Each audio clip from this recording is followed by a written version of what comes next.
Welcome back to another video. My name is Derek and today we're going to be taking a look at this iPad Pro 10.5 inch. It's got an issue where the lightning cable got snapped off inside the charge port and the battery in general just isn't lasting long. So we're going to tackle those two repairs today. Let's get started.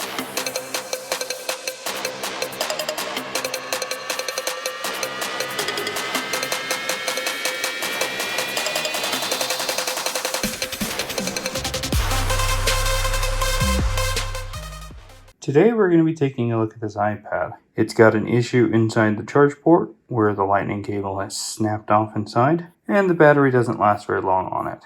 So today we're going to address those two issues. There are a bunch of different techniques to getting these out, and it looks like someone's dug in around there already, so they might have damaged the pins, so the charge port may need to be replaced. What I like to do is take a pair of tweezers and I try to remove the white stuff because it's encapsulated by like a metal C shape that goes to the end of the lightning port and back up, and if we can bend the sides of those C shape in, then we can pull it out without any issue. You may see these little gold pieces come out with it. Those are part of the lightning cable, not the lightning port. And make sure you're doing it with a pair of tweezers you don't care about, because you will end up disfiguring the tips. And it may end up looking like this when you've gotten most of it out. Now I'm going to bend the sides in so that it collapses on itself. And once I've bent one side in a little bit, I can then hook under it and pull and hopefully get the whole thing to slide up and out, just like that. Let me know what methods you use in the comments, if any. Next, let's quickly test the pins real fast. I've got right here my little iBridge. It'll run a test and it'll tell us if we've got an issue with any of those lines. We're looking for green. We've got all green values, so this is probably good to plug in and test. Grab a charging cable, plug it in and see if we get a battery symbol. And we do. We get the little battery icon, so we know that this still has a good charge port. Now it's time to open it up so we can replace the battery. To do that, let's get out the heat mat and we'll let that start to warm up. In the meantime, let's set this down while it warms up and talk about the tools that I'm going to use to open it. I've got right here these little thin pieces of plastic. These are the OCA sheet protectors, and I'm going to be using this long-lasting Scotch storage tape. It's got this heat resistant properties that other packing tape doesn't have. We'll take a piece and line it up on the edge, make sure there's no wrinkles or bubbles in it, and we'll do the exact same on the other side, because obviously the goal is to get this display off without busting it, because they're quite expensive. And I'm going to be using my trusty old iSlack Evo. This is a fantastic tool to have for opening all sorts of things like iPhones and iPads. Now I just need to wait a few minutes for this to warm up, and we'll go ahead and start to lift the screen. All right, it's been warming up for a few minutes. So I'm going to go ahead and take my little clamp here and we'll clamp down on the side, and I'm going to slowly give it a little bit of tension, and what we should see is a gap start to form somewhere like right there. Starting to see a little bit of separation, and one of the nice methods about doing it this way is sometimes you actually preserve the display adhesive so you don't have to re-adhere the new display when the time comes. And by using this in plastic and controlled tension, I don't run into the issue where I have any prying force on the glass, therefore not cracking the display, especially when opening an iPad that just needs some work done on the inside. I don't have to replace the display, the better. And the better you get at this, the lower quotes you can give, because your risks drop substantially if you know that you can open up the iPad without any issues to the display. I'll move the clamp up towards the top, and now we'll carefully try to get around these tough corners. Corners have thicker adhesive, much wider adhesive, so they hold on a lot better than the sides do. I think I'm the first one in this iPad. We'll know when I open it up all the way. This is the first time it's been opened. All right, now that I've got the whole top cut away, that came off. We'll need to save that. Insert cover.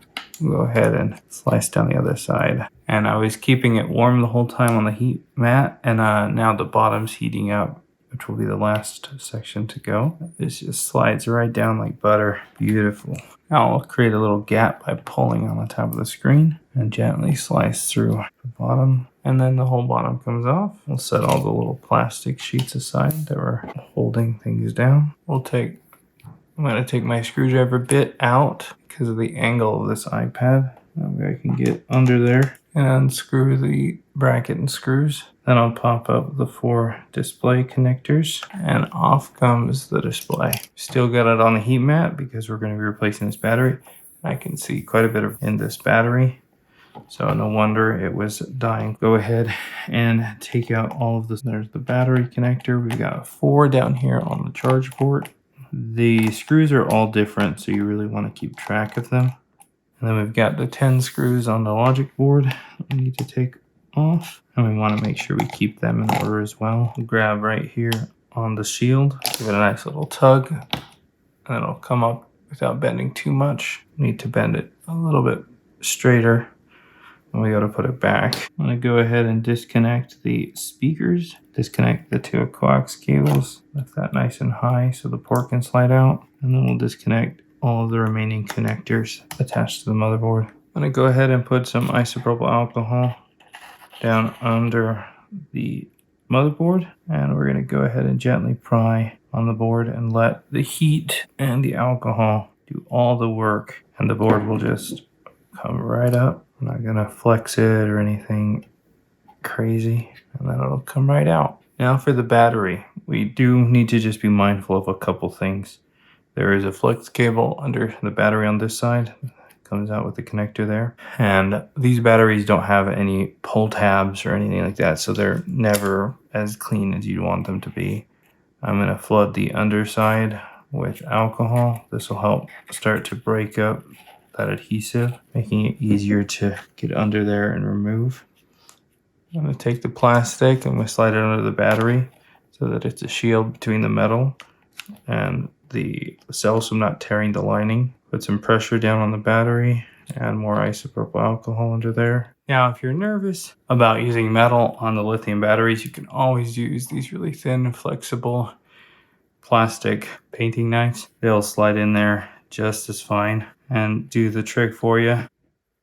Comment down below what is your favorite technique for getting these stubborn big iPad batteries out. And you can also use plastic spudgers instead of metallic ones. Get under and pry out the battery from the adhesive. That way, even if you do puncture, you're not going to create sparks or anything like that. So we've got half the battery out. You can be slightly more aggressive on this side because there's no flex cable that we're having to work around, like this one right here. And out comes the second battery. Now is the perfect time to address any bends or warps in the frame. It looks good. Now I'm going to take this little tool here to help remove this adhesive. This obviously isn't necessary. You can do it manually, but it just zips up the adhesive. It's just so fast. All right, now we'll take this off the heat mat and set it aside. And then if you want to be a little extra, get yourself some acetone and we'll wipe up all of the residue. Alcohol, isopropyl alcohol will work as well. It's just not as effective as acetone is in getting all of the adhesive off. Now, if you needed to work on the charge port, replace it, now would be the perfect time to either replace the entire little flex here by soldering all of those joints, or you could even simply replace just the charge port. For example, with this one, it's relatively easy to solder on a new one of these if you're into that. And it saves you a few bucks as well. Now we'll get out our new battery, put it on out, and then we will proceed with installing it. Peel off the protector. We'll line up with a little plateau there in the gap. All right, and we'll push it on down. Peel off the blue thing. I'm gonna isolate the battery when we do this install. Go ahead and push down on the board, get it to read here, and then we'll go and connect up all of the connectors again. There's 2 big ones at top and the 2 for the camera and sensors. I'll put back this little guy that came off earlier. We'll reconnect the coax cables for the Wi-Fi antennas, and then we'll reconnect the speakers at the bottom. These ones are extra sensitive, so you have to line them up perfectly before pushing them down. Now that everything's connected, we'll go ahead and slap back on the shield. No wrinkling whatsoever. We'll go ahead and put all the screws back. Put back the screws for the charge port. The last screw that we'll be putting back is obviously for the battery, as we want to isolate the battery until the display is fully connected and protected. And having extracted the display without the use of like isopropyl alcohol drops around the border,